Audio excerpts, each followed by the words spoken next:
All right, Jesse, what do we got next? All right, next question is from Roger, a senior level consultant in Wisconsin. For mid-sized projects such as preparing a large proposal for a new client, my tendency is to allow the effort to fill the available time up to the deadline. How do I know when something is good enough to be done? Yeah, these type of perfectionist issues are common, especially in knowledge work where you have many different things you're being asked to do. It can be psychologically difficult at some point to say, this is good enough, let's move on. If you can't get to that point, you end up like Roger is talking about here, feeling every minute, staying up late, letting other things fall on the wayside because you're just not quite comfortable finishing because it could be better. What about this? What about that? And that can be damaging both psychologically, but also to your career prospects.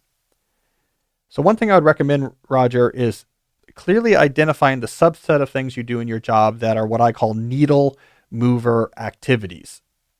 These are the things that really make the biggest difference in your career. These are probably going to be the things that most heavily leverage your hard-won skills and or produce the most value for your organization. These are the things, if you can do them at a very high level, will give you leverage over everything else.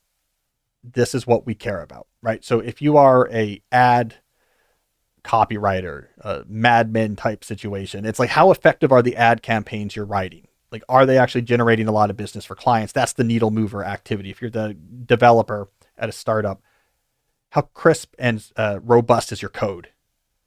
If you can write really sharp code that's very stable and very efficient, man, that's what matters. That's what allows our product to work. It saves us all the hours of repair and support. Like it's the skill that matters. If you're a professor, papers.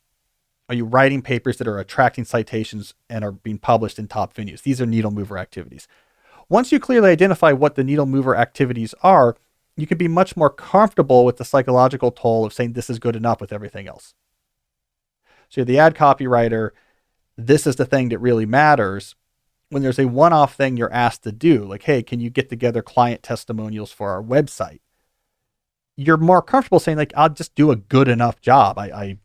I found some testimonials. I made a plan. I found them. I checked them. I did it on time. It's at a reasonable level of quality. Great. Let me get back to the thing I really care about. You're a professor doing a committee. Let me make sure I'm responsible and reasonable and I show up and do the stuff I say I'm going to do. And I don't want to hand in crap. But I'm keeping this pretty contained. I have an hour for it here, a half hour for it here. And I'm happy with just that's good enough.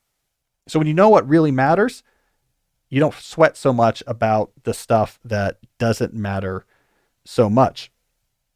Now, keep in mind, if you don't take this approach, if you instead fall back on the perfectionist approach, I just want everything to be beautiful, this can actually be counterproductive for your career.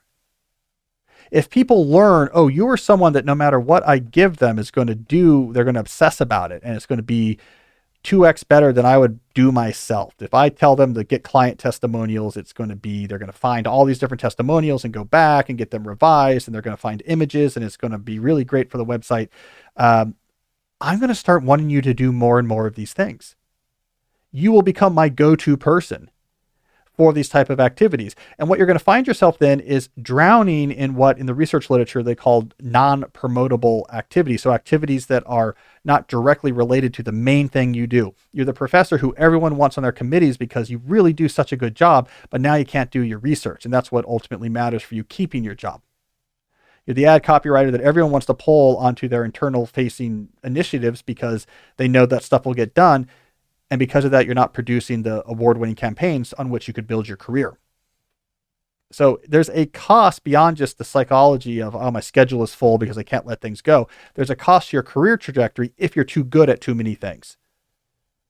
Put your energy into the needle moving activities. Be reasonable, a reasonable, responsible human on everything else. I won't be late. I won't drop the ball and it'll be fine. But I'm not really trying to blow you away with the stuff that doesn't really matter. I think it's actually better for your career growth, paradoxically, to be worse at some things and better at others. It's not the case that being as good as possible at all the things you do is actually going to be the fastest route to progression inside your career.